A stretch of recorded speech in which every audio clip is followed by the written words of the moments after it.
Welcome back, guys. This is another episode of Old School, New School. I think I'm old school. I'm definitely new school with the K. We'll figure that out as we go. I'm Jude Allume. He's Wil Masisak. Let's get right on into it. Oh no, wait, did I get that? The butchery, the respect. The butchery. Say it one time. My mom's rolling over in her grave. Masisak. He's Will. Let's do it. He's Will. Masisak. It's not that hard. Masisak. He is Will. He'll say his last name when he feels like it. Keep it all in that. Keep it all in that. What's up, Jude? How was your week? It was pretty cold and pretty snowy. Still dreading having to go out and shovel my car up, but Same. Yeah, I'm hoping for everything to melt on Friday. Yeah. Those of you who missed the snowstorm in New York City, we had a pretty good snowstorm. We had more snow the last month than they've had in like the last 5 years combined in New York. So pretty good. That's because we moved from California. That's why. That's a little gift for us for coming back to the home state. Well, my home state, at least. Yeah, definitely. Senior Bowl happened this week. Indeed. The score not so much as important as the talent that was in the game. And, these guys with COVID, this is probably one of their only chances for a lot of them to showcase their skill, especially with, the football season, the college football season being over. And, a lot of teams didn't play. A lot of teams played shortened seasons. So these guys got to play against some of the best athletes in the nation. Who came away and gave you the best impression during that game? Well, during the week of practices, because, the practices and the game are kind of two different things. Get a lot more chances to see players actually during practices of the week. And also, because they had COVID restrictions, they had all these extra guys in. They kind of had as many guys in, 100 plus players in, which is 50% more than normal or something. So a lot of guys shined in practice, didn't even play in the game. And one of them was the biggest winner for me, takeaway-wise. That is Quinn Meinertz from Wisconsin Whitewater. I was going to say Wisconsin wastewater. They probably wouldn't like that very much. But Quinn was he's a guard by trade who taught himself, since he didn't have any football this year, he taught himself how to play center apparently, and he has a bunch of training videos pushing down trees in the woods. He's not only moved his draft stock up by being kind of a dominant interior lineman during the week, but I think he's got a few fans. He's got a fan base and probably an instant merchandiser, career. He'll be sponsoring, Hungry Man food and stuff like that. He was a big winner. How about you? There are a couple guys that I really liked. But just like you said, the game and practice were two different things. I'll start off with a guy, going to give myself a little pat on the back. I said Kellen Mond is a guy that I'm expecting to do good things, and he ended up winning MVP of the game. He had a pretty good second half. All the quarterbacks came out, and, they were a little bit rocky. They only had 1 week to work with their receivers. The placement wasn't quite there for all of them, but Kellen Mond came out second half, and he was firing on all ends, ended up putting 170-some yards, 3 touchdowns, and he showed his athletic abilities with his legs as well, making some plays with his legs. The running back from Michael Carter from North Carolina. I like what I saw from him. Granted, it was just a small handful of carries that he got, but he made the most of them. He showed a lot of bursts. He showed some speed, and he showed some power, especially with that touchdown he had, 12 yards just driving the pile. Those legs did not stop moving. We knew he was fast, but I didn't know he had that much power in those legs, and it was real nice to see. And I also liked Key Britt. He made a lot of plays. You go for the linemen. I go for the flash players, the skill guys. But Key Britt, he was making some plays. I think he led the game. And he didn't lead the game. But he did the plays that he did have. A lot of plays. He went up, made some nice catches. Des Fitzpatrick, he's the one who led the game in receptions and yards, and he made some really good plays. As far as guys that I wanted to see a little bit more of, but I was a little bit disappointed in, I'm going to say Amari Rodgers. He didn't have a bad game. He had 4 receptions, 23 yards, and a touchdown. But I just thought it would be more. A guy coming out of Clemson. He had a good week of practice. His hand hands are great. He's just a natural athlete. Like, the ball's in his hands, he's a dangerous guy. But we didn't really get to see it that much in the game. So I just expected more. And the other quarterback as well, Felipe Franks, he didn't have a bad game either, but it wasn't necessarily a game where I was like, oh, yeah, this is a guy who's definitely going to light up the NFL. A couple of his throws, really looked like, he just lacked a little bit of touch. The placement wasn't quite there. And I just thought, maybe he would do a little bit more. Who disappointed for you? Well, I got one more good one. I'm just going to say in general, though, just to stick with the theme that you were just talking about, I just felt like the quarterbacks, running backs, and to a certain extent tight ends, kind of disappointed at the Senior Bowl. They all looked either rusty because they hadn't played that much, or just the unfamiliarity with players. But All-Star games are always a little bit hard to evaluate those kinds of players. A running back in a game where nobody is really playing 100% exactly. Yeah. But it doesn't really seem like there's the running back pool for these lesser known running backs is as deep as it has been in some years. But the one other guy I wanted to mention had a good week and a great game is Janarius Robinson from Florida State. And he's a cat that's funny. Like he had all this promise and you don't see a lot of it on tape, but in truth, the secondary for Florida State was so bad that pass rushers have a little bit of a disadvantage because you don't ever have time to get home because there's always somebody running wide open behind you. But I felt like his length, I think he's the kind of guy who will be a better pro than college player. And sticking with the good theme just for 1 second, Trey McKitty, the tight end who, in theory, was from Georgia, although he played most of his career at Florida State also. He's a guy I think that just for whatever reason was never a big focal point, but he's a really good blocker. If you go back and look at is there a running back from Florida State, that Akers, that got drafted last year? Yeah, with the Rams now. If you look at his highlight reel, you look at how many blocks were sprung for him by Trey McKitty playing either H-back or tight end or fullback even in that offense. He's a really good blocker, and in the Senior Bowl week, had a great week catching the football. Disappointments. I thought Alex Leatherwood and he was the giant guard from Alabama. Was it Deion Jones? Kind of have to look that one up. But yeah, basically the Alabama linemen. Maybe it's just that they were a little worn down by a long season and just came off the high of playing, for the national championship and so on.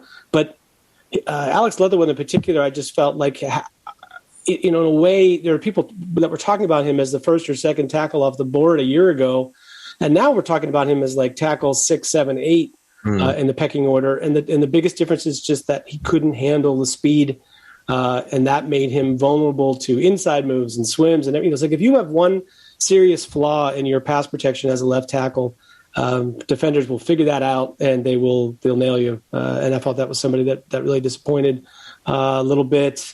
And Tuff Borland, the linebacker from Ohio State, I'm just not sure that cat, he had a very, very bad week in terms of coverage. It just looked a step slow in general. Maybe those would be the primary disappointments. Although I thought Jamie Newman, I like Jamie Newman as a prospect, the quarterback from Wake Forest who transferred to Georgia but never played there. He did not have a great game. No, and his week got worse as time went on.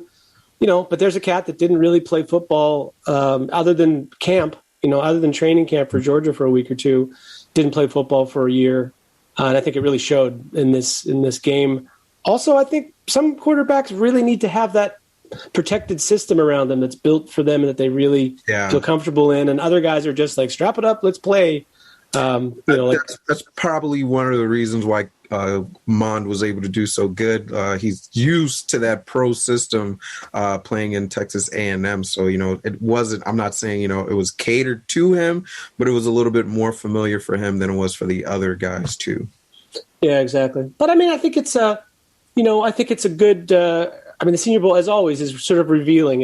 It shouldn't be the only tool that you use to evaluate prospects, but seeing a guy like Quinn Bernert dominate, coming from a small school, really small school, like way off the map, people, they knew who the guy was, and he had some good tape and was great in his conference against his level of competition. But for him to come into the Senior Bowl practices and just dominate guys, and then he broke his hand the last day of practice, and fought. He actually was like in a heated conversation with the coaches and the organizers of the bowl to try to get them to allow him to play. I mean, you love that from a player too. So well, he went back into practice and finished practice with his broken hand. So the toughness aspect of it, I think. For the small school guys, the Senior Bowl means a lot more than it does for Alex Leatherwood, to be honest. So that's an interesting takeaway. It's just good to see some guys each year, small school guys who step up there. David Johnson, the running back, most recently of the Houston Texans, was a cat that people knew he was good, but then he went to the Senior Bowl and just kind of like diced it up. So it's always good for those small school guys. Absolutely. Also, kind of disappointed we didn't get to see Mac Jones play.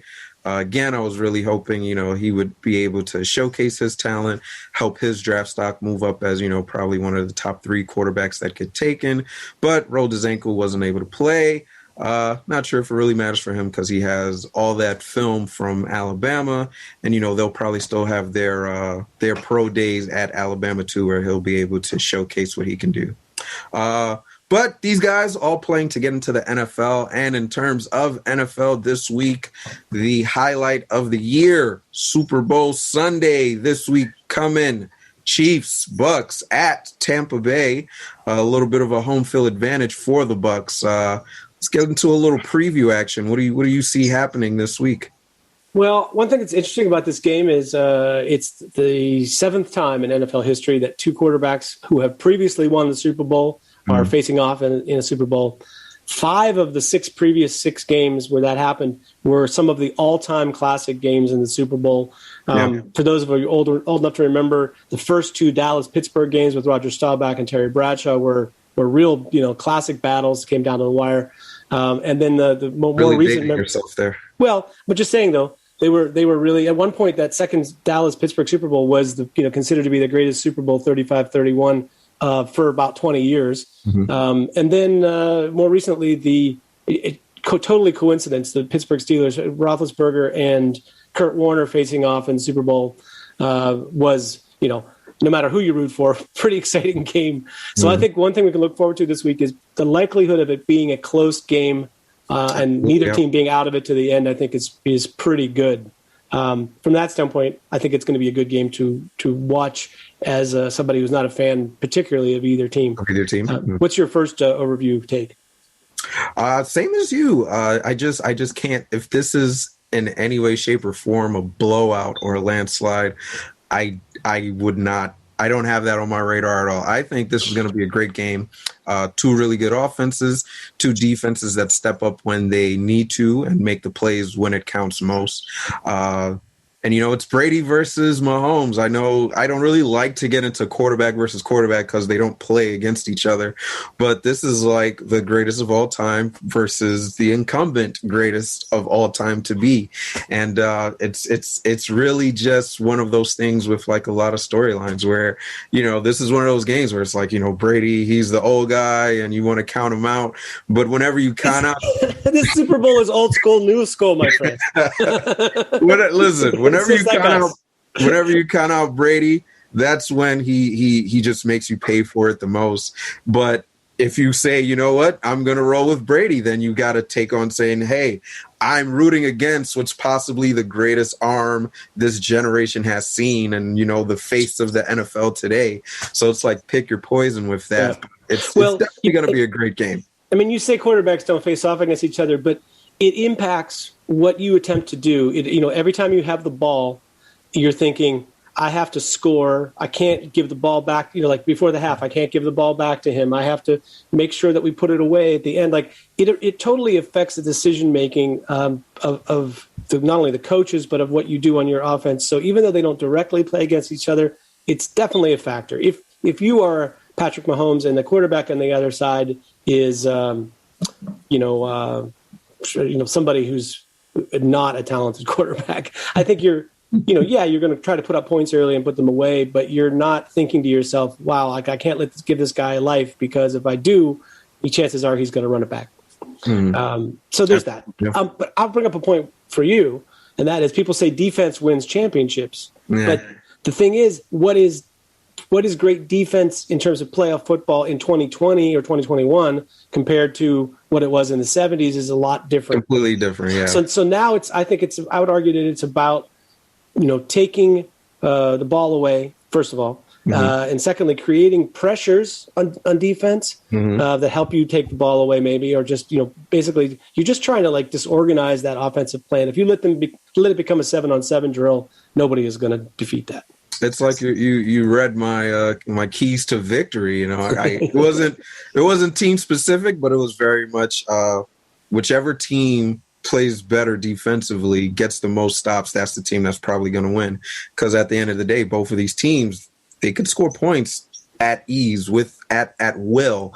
So whichever team is able to get that turnover, they'll probably end up winning, or get the most turnovers will end up winning. And whichever team controls that line of scrimmage as well, that's going to factor into it. Who can protect their quarterback the most, or who can get to the quarterback the most, that's going to play a major factor in it as well. I know for sure, as far as Brady is concerned, in those past Super Bowls against the Giants, when he's been under tremendous pressure, not saying he's terrible, but he hasn't been as good. He's been more susceptible to making mistakes, and that catapulted the Giants into both of those championship wins against Brady.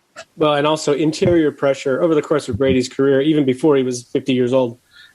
Interior pressure, is sort of the kryptonite for any quarterback, but particularly for Brady, who doesn't necessarily have the quicks to get out of the pocket. And Chris Jones for Kansas City is a real weapon that Kansas City has in this kind of a game, where you can have everything else can go totally right, and that guy can just blow up the middle of your offensive line, and that ruins a lot of plays. So from that standpoint, that is a little bit of a plus that Kansas City has. And I'm not saying Tampa Bay's offensive line is poor, but it isn't really the strength of their team, right? So, in particular, Chris Jones against the interior of their offensive line, I think, is a really important matchup. And then the other thing is, I think from Tampa Bay's standpoint, their cornerbacks are a real liability that they've gotten away with because the front seven of their team is so good. But their defensive backs have been a problem really all year, especially when the other team plays matchup football, which, do you think Kansas City might try to spread them out and figure out a way to get Travis Kelce? During the regular season, I'd completely agree with you, but it's like they got second win in the playoffs, and the secondary's been playing really good. Interceptions on – I was going to say on all future Hall of Famers, but they also played Heineke and made him look bad. He's not a future Hall of Famer. But Aaron Rodgers, they made Drew Brees look terrible, honestly. Aaron Rodgers, they limited him. During the regular season, absolutely, that might have been an Achilles heel for them. But they came on strong in the playoffs, and they're playing really well right now. And I expect that to continue against this game. However, this is probably the best quarterback that they faced since then. Let's go ahead. You think? let's go ahead and give the people what they want. Who do you have winning and why? Well, I think ultimately, first of all, I don't know, is Jerome Whitehead going to play in this game? He's the safety for Tampa Bay.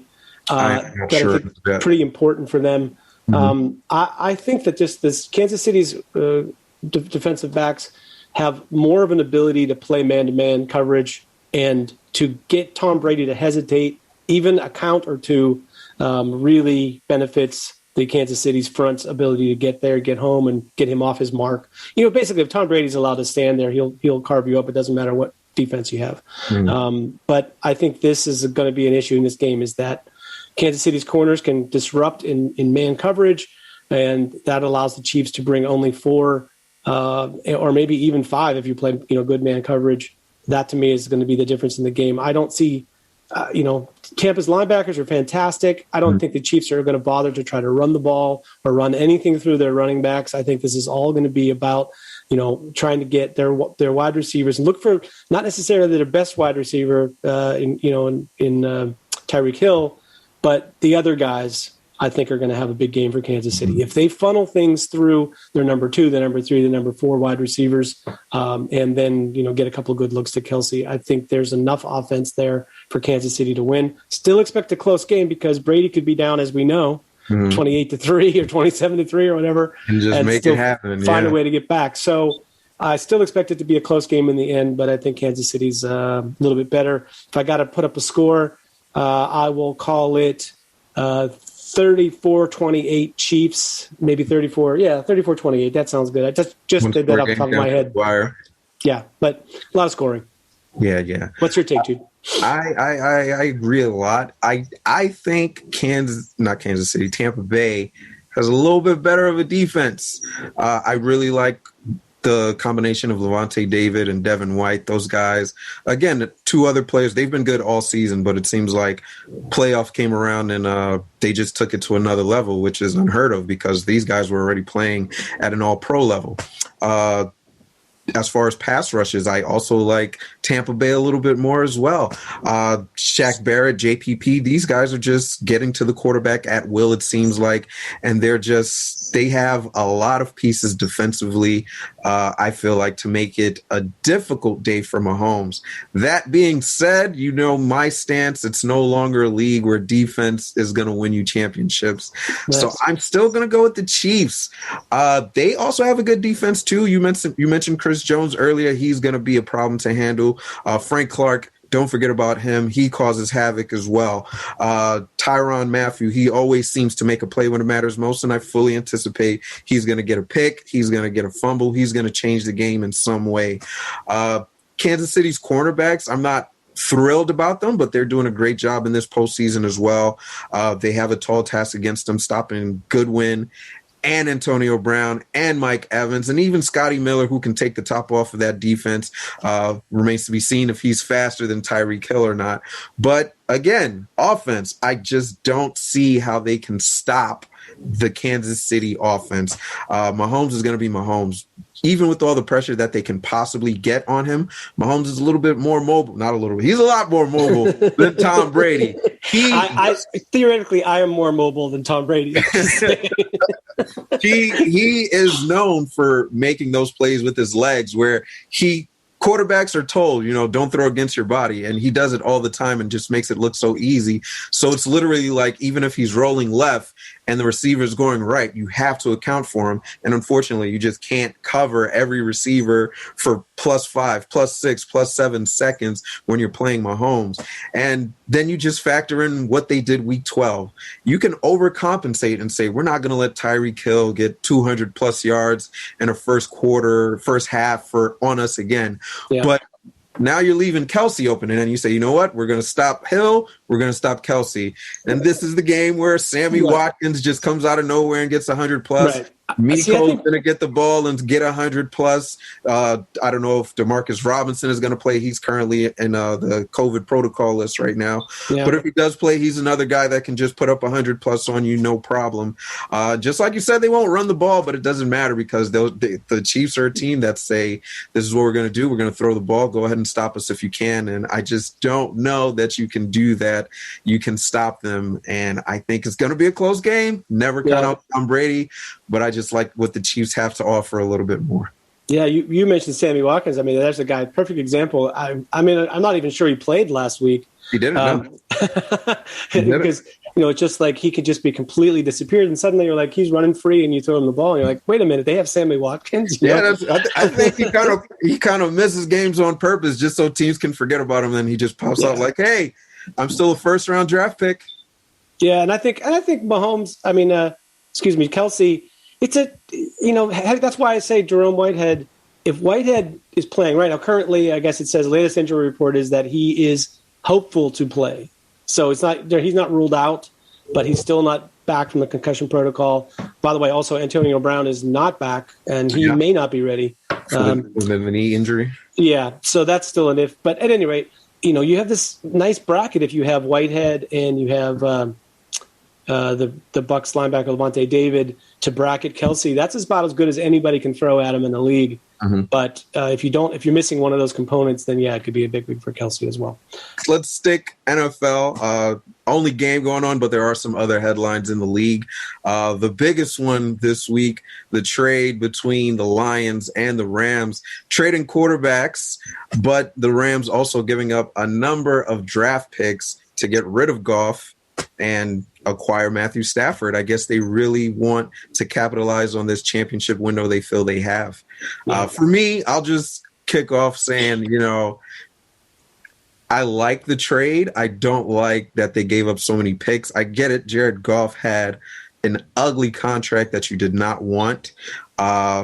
But he's a former first-round pick. He has led your team to a Super Bowl. I don't think giving up 2 first rounds and a third round, I don't think that was a good deal for the Rams. But this is kind of the Rams' MO, where they just don't really care to have that first-round pick. And somehow, some way, it's been working for them. I personally don't like it. I feel like what happens if you have these first-round picks? This great defense you have might be better. This offense that isn't as good as that first year, maybe, you get the pieces to make it as good as that first year that you had under, I'm forgetting, Sean McVay. Mm-hmm. But aside from that, I do like them getting Matthew Stafford. I do think he's a step up over Jared Goff, but I don't know that he's a guy that's going to win your team a Super Bowl just because we haven't seen him in that situation. No fault to him because he's playing in Detroit. He hasn't even made it to a playoff. But how do you go all in on a guy where you can't say when it's crunch time, he's going to make that play for you. He's going to lead your team on that fourth quarter drive in the playoffs. I mean, you have that great defense, but you don't know that it's going to be as good as it was this past season. You're probably going to lose a few pieces just because that's the nature of the game. You're never able to retain an entire defense for multiple years. And you know what? They're paying They're paying Aaron Donald. They're paying Jalen Ramsey. I don't know if there's enough money to go around for everybody on that defense. I mean, here's the thing, Jude. It's hard to keep any unit together in the NFL now. Like, you get a 2 or 3 year window where you have most of your guys that you consider to be your core of a special unit. You have to really take advantage of that, especially when you have a quarterback like your Kansas City. You have a quarterback who's still on his first contract. Well, not anymore. Now it kicks in, I guess, for Mahomes. Yeah. But the point being, defensive especially, it's very hard to keep a unit together. And now not having any first round picks to compensate for those losses that they're inevitably going to have in terms of their defenders leaving could be a problem for them. I'm not really, I'm definitely not a fan of Jared Goff. Like, Jared Goff to me is, I like to say, puts you in quarterback purgatory, where he's good enough that you're never going to have a top pick in the draft, but I don't think he's good enough to win a Super Bowl with even a really great defense. And I felt that, what he showed in the Super Bowl was like the sort of like the oops reveal of it's just those little things that make great quarterbacks great. You have to have the guts to throw balls when the game situation is tight and you have a wide open receiver running in front of you. You can't have tunnel vision or blocked to seeing what's in front of you because of whatever it is, nerves. I don't want to say fear because I've never been hit by a defensive line in the NFL.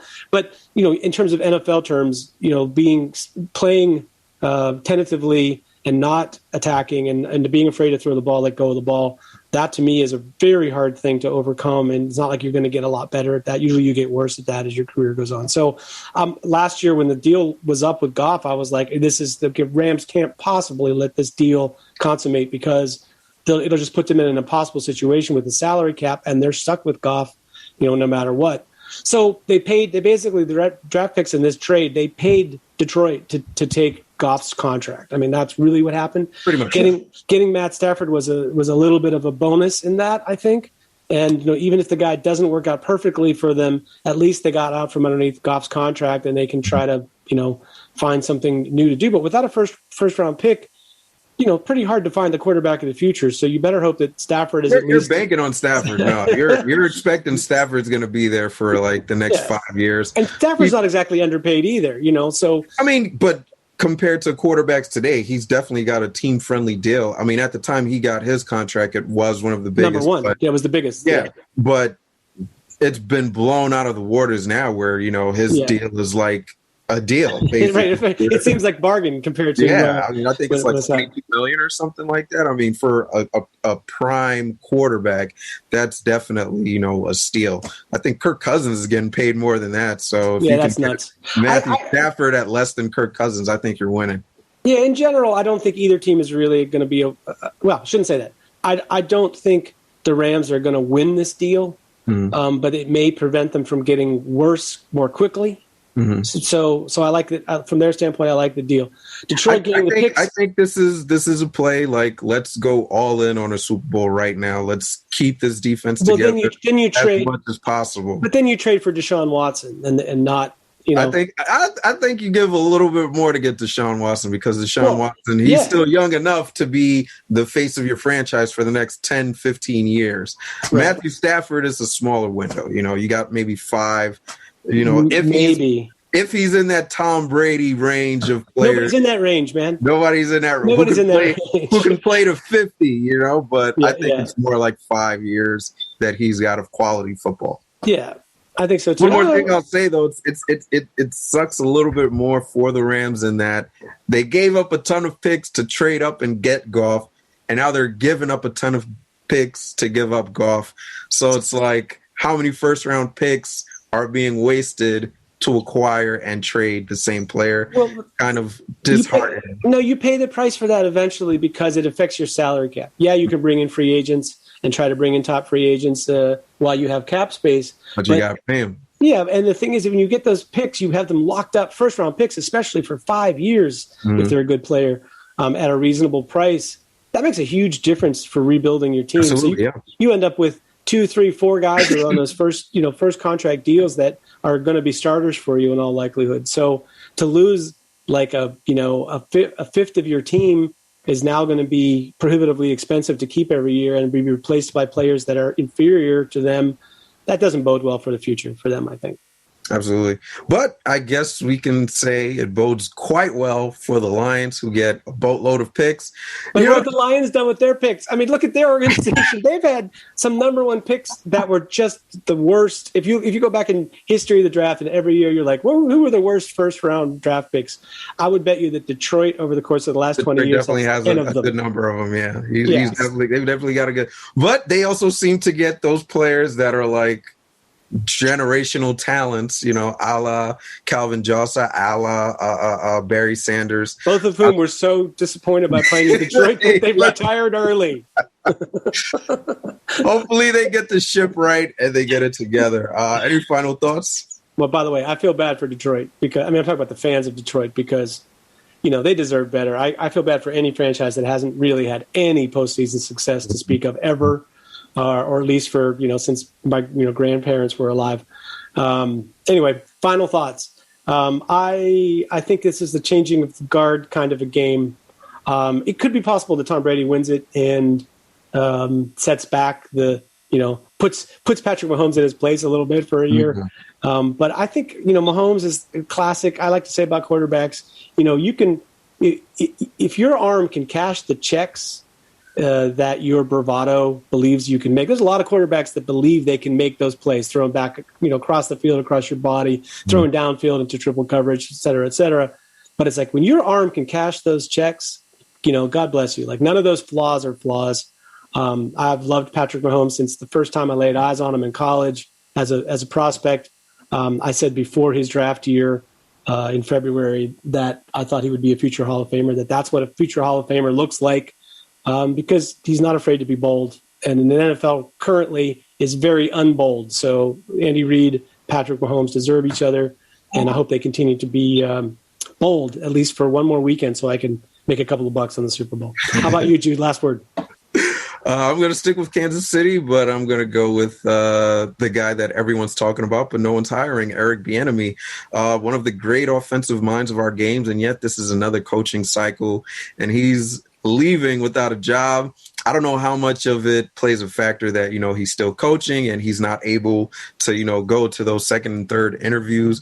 But I feel like if you're a team like, the Jaguars, or if you're a team like the Lions and you've been so bad for this long and you've got a guy that's really good and can really develop a quarterback that you need to go out and get, you need Eric Bieniemy, but unfortunately he hasn't been able to secure the job. Whoever does end up getting him in the future, they're going to get a good one. But kudos to that man for the job he's doing with Kansas City and the job he's done in part with Patrick Mahomes, a surefire Hall of Famer. You heard it here first. Great great play caller, great feel for play calling, which is something that is very underrated in the NFL. Absolutely. Yeah, absolutely. But, his time will come, and he'll do great things when that time does come. Let's hope. Speaking of time, I think that's it for us. That's our time, yeah. All right, so don't forget that you can find us on Facebook at the Old School, New School Show Facebook group. Put a like in there if you would. You can also hit like. If you're listening to this as audio, you can hit like and subscribe on the page at Spreaker or iTunes or wherever it is that you like to listen to podcasts. And on YouTube, hit the like and subscribe button. That helps us out and helps us keep bringing you a great show. In the meantime, I'm Wil Masisak. He's Jude Allume. And this is Old School, New School. Fist bump. Fist bump. Way to get my name. One of these days I'll get your name. Soon. Masisak. Every football coach I ever had my entire life, you even have your name written across. We had that. Masiak. They'd be like, it's Masisak.